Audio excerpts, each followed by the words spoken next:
Hello friends, you are most welcome on my YouTube channel super commerce. तो इस video में आज हम बात करेंगे अकाउंटेंसी के सिलेबस के बारे में, जो कि है क्लास 11 के स्टूडेंट्स के लिए सीबीएसई बोर्ड से। तो जो आपका जो अकाउंटेंसी का पेपर है वो दो पार्ट में डिवाइडेड है, पार्ट ए और पार्ट बी। पार्ट ए में जो यूनिट 1 है वो पूरा थ्योरेटिकल है और जिसमें से आपका फाइनल एग्जाम में पूछा जाएगा 12 नंबर का। फिर उसके बाद आता है अकाउंटिंग प्रोसेस, जिसमें आप अकाउंटिंग किस तरह से करते हैं किसी भी बिजनेस फर्म में वो सीखते हो, और ये आपका 40 नंबर का आता है। उसके बाद फाइनेंशियल अकाउंटिंग आ जाता है। फाइनेंशियल अकाउंटिंग में भी आपके दो यूनिट हैं, यूनिट 3 और यूनिट 4, और इसमें आप सीखते हो फाइनल अकाउंट बनाना। साथ ही साथ अकाउंटिंग में कंप्यूटर किस तरह से यूज किए जाते हैं। तो फाइनल अकाउंट से रिलेटेड चैप्टर्स हैं आपके 20 मार्क्स के, और जो कंप्यूटर का चैप्टर है वो है आपका 8 नंबर का। अब हम 1 बाय 1 देख लेते हैं कि कौन से यूनिट में से कौन कौन से चैप्टर बनते हैं। तो सबसे पहले हम यूनिट फर्स्ट की बात करते हैं। इसमें सबसे पहले आप इंट्रोडक्शन टू अकाउंटिंग समझते हो, क्योंकि ये सब्जेक्ट आपने पहले कभी नहीं पढ़ा, तो ये चैप्टर आपके लिए काफी इंपॉर्टेंट हो जाता है। मेरी एडवाइस यही रहेगी कि आपको ये चैप्टर बहुत ही अच्छे से समझ में आना चाहिए। इस चैप्टर से रिलेटेड जितने भी कंसेप्ट हैं उसकी वीडियो मैं ऑलरेडी बना चुकी हूँ, लिंक आपको नीचे डिस्क्रिप्शन बॉक्स में मिल जाएगा। तो सबसे पहले आपका अकाउंटिंग का क्या मतलब है, उसके क्या ऑब्जेक्टिव्स हैं, उसके क्या फायदे हैं, क्या नुकसान है, अकाउंटिंग इन्फॉर्मेशन होती है वो क्या होती है, कौन इस इन्फॉर्मेशन को यूज करता है, क्यों यूज करता है, एटसेट्रा।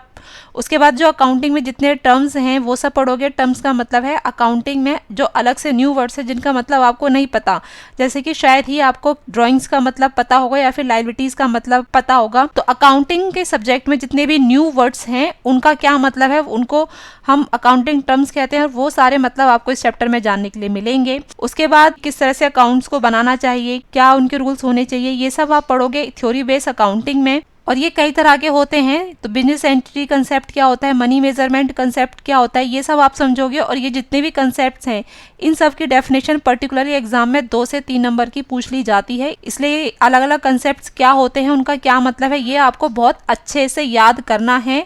और ये याद कर लोगे तभी आपको आगे चल के समझ में आएगा कि क्यों हम किसी अकाउंट को डेबिट या फिर क्रेडिट करते हैं। उसके बाद बिजनेस में जितने भी लेन देन होते हैं, क्या खरीदा क्या बेचा, उनको लिखने के 2 सिस्टम होते हैं, जिसको बोलते हैं कैश बेसिस और एक्रूअल बेसिस। कैश बेसिस का मतलब होता है कि अगर बिजनेस में कैश ट्रांजेक्शन्स हैं तो सिर्फ उनको ही लिखा जाएगा, बाकी किसी को नहीं लिखा जाएगा।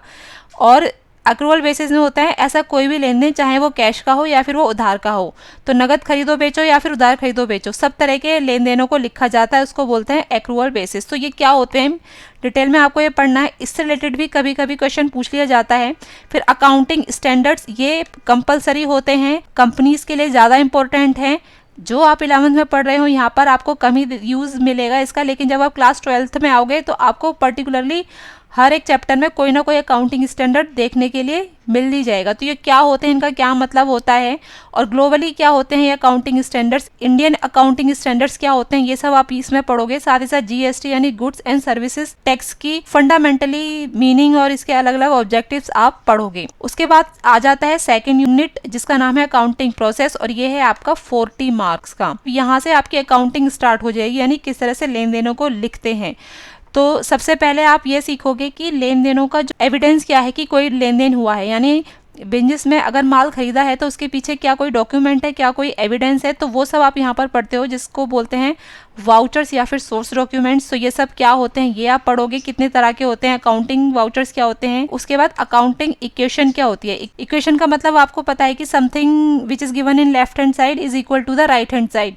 तो सिमिलरली अकाउंटिंग में भी ऐसा ही होता है कि जो कैपिटल होती है, यानी जितना पैसा व्यापार का मालिक लगाता है वो बराबर होता है उस पैसे से खरीदे गए सामान के और बैंक से लिए गए पैसे से, जिसको हम अकाउंटिंग में लायबिलिटीज कहते हैं। तो ये इक्वेशन होती है, डिटेल में आपको पता चलेगी जब आप इस चैप्टर को पढ़ोगे। उसके बाद रूल्स और डेबिट एंड क्रेडिट, अब इसमें से एग्जाम में पूछा तो नहीं जाता है, लेकिन अगर आपको डेबिट और क्रेडिट के रूल्स समझ में नहीं आए तो आप कभी भी कोई भी अकाउंटिंग का क्वेश्चन नहीं कर पाओगे, तो इसीलिए इसको समझना बहुत ही ज़रूरी है। फिर उसके बाद अलग अलग बुक्स प्रिपेयर की जाती हैं, यानी जो लेन देन हुए हैं उनको किस तरह से लिखा जाता है। तो कैश की जितनी भी एंट्रीज होती हैं वो कैश बुक में लिखी जाती हैं। उधार माल खरीदने की एंट्री परचेज बुक में लिखी जाती है। उधार माल बेचने की एंट्री सेल्स बुक में लिखी जाती है। बेचा गया उधार माल वापस आ गया तो परचेज रिटर्न में। सिमिलरली परचेज रिटर्न और सेल्स रिटर्न बुक क्या होती है, किस तरह से इसमें एंट्रीज होती हैं, तो ये सब आप इसमें सीखोगे। अब उसके बाद जो नेक्स्ट होता है वो है बैंक रिकंसिलेशन स्टेटमेंट। इसका मतलब है कि बैंक की पासबुक और आपने जो अपनी कैश बुक या फिर बैंक अकाउंट बनाया है उसका बैलेंस मैच करने के लिए अलग से एक स्टेटमेंट प्रिपेयर करते हो, तो उसको बोलते हैं बैंक रिकंसिलेशन स्टेटमेंट। ये कैसे बनता है, क्या इसके रूल्स एंड रेगुलेशन है, वो सब आप इस चैप्टर में सीखोगे। फिर आपका एक लेंथी चैप्टर स्टार्ट हो जाता है जिसका नाम होता है डेप्रिसिएशन, और इसमें आप सीखोगे कि समय के साथ साथ कैसे किसी भी वस्तु की या फिर हम बिजनेस लैंग्वेज में कहें एसेट की जो वैल्यू है वो कम होती जाती है। तो जितनी वैल्यू कम हुई है उसको किस तरह से रिकॉर्ड करते हैं अकाउंटिंग में, वो सब आप यहाँ पर सीखोगे। इसके दो मेथड हैं, SLM यानी स्ट्रेट लाइन मेथड और WDV मेथड यानी रिटर्न डाउन वैल्यू मेथड। तो इन दोनों मेथड से किस तरह से डेप्रिसिएशन की अकाउंटिंग करते हैं वो आप सीखोगे यहाँ पर। फिर आपका प्रोविजंस एंड रिजर्व आ जाता है। प्रोविजंस एंड रिजर्व का मतलब है किसी पर्पस के लिए धन को अलग से रख देना। जैसे कि हम बचपन में गुल्लक बनाते थे, गुल्लक में हम अलग से पैसे जमा करते थे कि हम भविष्य में इस पैसे का यूज पर्टिकुलर वर्क के लिए करेंगे। सिमिलरली अकाउंटिंग में एक ऐसा ही कंसेप्ट होता है जिसको प्रोविजन एंड रिजर्व्स कहते हैं। डिटेल में आप समझोगे जब आप इस चैप्टर को करोगे। तो ये कितने तरह के होते हैं, कैपिटल रिजर्व क्या है, जनरल रिजर्व क्या है, स्पेसिफिक रिजर्व क्या है, और कैपिटल और रेवेन्यू रिजर्व में डिफरेंस, ये आपके सिलेबस में इंक्लूडेड है। उसके बाद बिल्स ऑफ एक्सचेंज की अकाउंटिंग पढ़ोगे। बिल्स ऑफ एक्सचेंज का मतलब है कि माना आपने उधार माल खरीदा है, तो अगर आप रिटर्न में लिख कर दे देते हो कि मैं 1 महीने बाद 2 महीने बाद ये पैसा चुका दूंगी या चुका दूंगा, तो उसको बिल्स ऑफ एक्सचेंज बोलते हैं। ये क्या होता है, इसके फीचर्स क्या होते हैं, इसको कैसे बनाया जाता है, साथ ही साथ प्रमोजरी नोट एक इसी तरह का डॉक्यूमेंट्स होता है, उसका क्या मतलब होता है, ये आप इसमें सीखोगे। और इसकी अकाउंटिंग कैसे की जाती है वो आप पूरा इस चैप्टर में सीखोगे। अकोमोडेशन बिल का अकाउंटिंग ट्रीटमेंट आपकी सिलेबस में नहीं है, अगर आपकी बुक में है ये तो आप उसको छोड़ सकते हो। उसके बाद आप सीखोगे ट्रायल बैलेंस बनाना, और अगर अकाउंटिंग करते समय कोई गलती हो जाए तो फिर उसको कैसे सुधारा जाए। गलती को पहचानने के लिए ही ट्रायल बैलेंस बनाया जाता है। काफी सिंपल होता है और एक ही दिन में आप इसको इजीली समझ सकते हो। अगर ट्रायल बैलेंस बनाते समय कोई गलती आपके सामने आ जाती है तो फिर उसको कैसे सुधारते हैं वो आप सीखोगे एरर्स वाले चैप्टर में। तो उससे पहले थ्योरी में पढ़ोगे आप कि एरर्स ऑफ ओमिशन क्या क्या मतलब है, एरर्स ऑफ कमीशन का क्या मतलब है, और किस तरह से इसको पहचाना जाए और फिर इसको सुधारा जाए। ये सब आप एरर्स वाले चैप्टर में सीखोगे। उसके बाद आ जाता है आपका पार्ट बी, फाइनेंशियल अकाउंटिंग। बहुत ही इंपॉर्टेंट है फाइनल टर्म के लिए, इसमें से कई सारे क्वेश्चंस आपके आते हैं।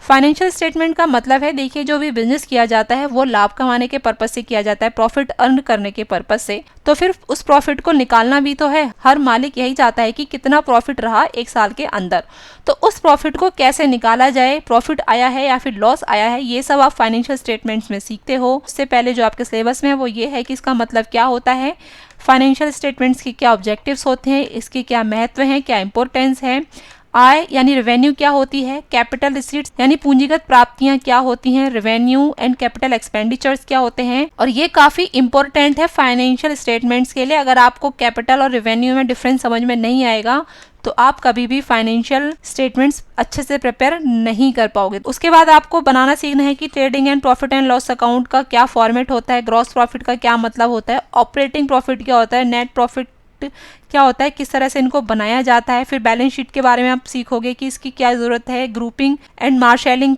ऑफ एसेट्स एंड लायबिलिटीज क्या क्या होता है। अब ये जो पूरा जो टॉपिक है यहाँ पर grouping and marshalling of assets and liabilities, ये काफी इंपॉर्टेंट है और लगभग हर बार पेपर में इसमें से पूछा ही जाता है। उसके बाद एडजस्टमेंट, इसका मतलब होता है कि अगर कोई लेन देन लिखने से रह गया है तो फिर फाइनल अकाउंट बनाते समय उसकी किस तरह से एंट्री की जाएगी। उसके बाद आ जाता है इनकम्प्लीट रिकॉर्ड्स। कई सारे छोटे छोटे बिजनेस फर्म्स ऐसी होती हैं जो प्रॉपर अकाउंटिंग बुक्स को मेंटेन नहीं करती हैं, यानी cash book, purchase book etcetera. तो इनकम्प्लीट रिकॉर्ड से फाइनल अकाउंट किस तरह से बनाते हैं वो आप इस वाले चैप्टर में सीखोगे। तो सबसे पहले बेसिक सीखोगे कि क्या फीचर्स हैं, क्या कारण है, लिमिटेशंस क्या हैं, और प्रॉफिट एंड लॉस अकाउंट किस तरह से बनाया जाए। तो यहाँ पर प्रॉफिट एंड लॉस निकालने के लिए स्टेटमेंट ऑफ अफेयर्स मेथड के थ्रू निकाला जाता है। वो क्या है डिटेल में आपको पता चलेगा इस चैप्टर में जब आप पढ़ोगे। उसके बाद इनकम्प्लीट रिकॉर्ड्स और कंप्लीट रिकॉर्ड से अगर बुक्स मेंटेन की जाए तो इन दोनों में क्या फर्क है। उसके बाद हो जाता है आपका यूनिट 4 जो कि लास्ट है और 8 नंबर का आता है। ये एक ही चैप्टर में सारा कवर हो जाएगा। तो इसमें सबसे पहले बेसिक ही पढ़ोगे कि सॉफ्टवेयर क्या होते हैं। उसके बाद जो नया कंसेप्ट आएगा वो आएगा आपके लिए कि अकाउंटिंग इंफॉर्मेशन सिस्टम AIS क्या होता है, मैनेजमेंट इंफॉर्मेशन सिस्टम क्या होता है, और फिर ऑटोमेशन के क्या क्या स्टेजेस हैं। जैसे कि फर्स्ट स्टेज है accounting process in A computerised environment, यानी कंप्यूटर में पूरा अकाउंटिंग प्रोसेस किस तरह से बनाया जाता है। हाथ से जब हम अकाउंटिंग करते हैं और कंप्यूटर से जब हम अकाउंटिंग करते हैं तो उसमें क्या डिफरेंस होता है। फिर उसके बाद है सोर्सिंग ऑफ अकाउंटिंग सॉफ्टवेयर, मतलब जो अकाउंटिंग में जो पर्टिकुलर सॉफ्टवेयर होते हैं वो कितने तरह के होते हैं। रेडीमेड सॉफ्टवेयर क्या है, कस्टमाइज सॉफ्टवेयर क्या है। रेडीमेड सॉफ्टवेयर मतलब ये सबके लिए एक जैसे होते हैं। कस्टमाइज सॉफ्टवेयर मतलब इसमें जो कस्टमर होता है अपनी पसंद के अकॉर्डिंग चेंजेस कराता है। एक पर्टिकुलर अगर किसी कंपनी की नीड है तो उस नीड के अकॉर्डिंग ही वो सॉफ्टवेयर तैयार किया जाता है, और वो सिर्फ उसी कंपनी के लिए होता है जिस कंपनी ने वो सॉफ्टवेयर बनवाया है। इसी तरह से टेलर मेड सॉफ्टवेयर क्या होता है ये आप पढ़ोगे। Generic consideration before sourcing accounting software. फिर अकाउंट ग्रुप्स एंड किस तरह से क्रिएट किए जाए, उनकी हायरार्की किस तरह से बनाई जाए, रिपोर्ट किस तरह से बनाई जाए, trial balance, profit and loss account और बैलेंस शीट किस तरह से बनाई जाए, ये सब आप कंप्यूटर में सीखोगे। यानी बेसिक से लेकर कंप्यूटर में अकाउंटिंग किस तरह से करते हैं वो सब आप इस चैप्टर में सीखोगे। इसी के साथ ये वीडियो खत्म होता है। ये वीडियो आपको कैसा लगा नीचे कमेंट बॉक्स में लिखकर मुझे जरूर बताइएगा, और अगर आपको पसंद आया हो तो लाइक कीजिए, साथ ही साथ हमारे इस चैनल को सब्सक्राइब कीजिए। और अगर आपने सब्सक्राइब कर लिया है तो उसके लिए थैंक यू, साथ ही साथ वीडियो देखने के लिए भी थैंक यू।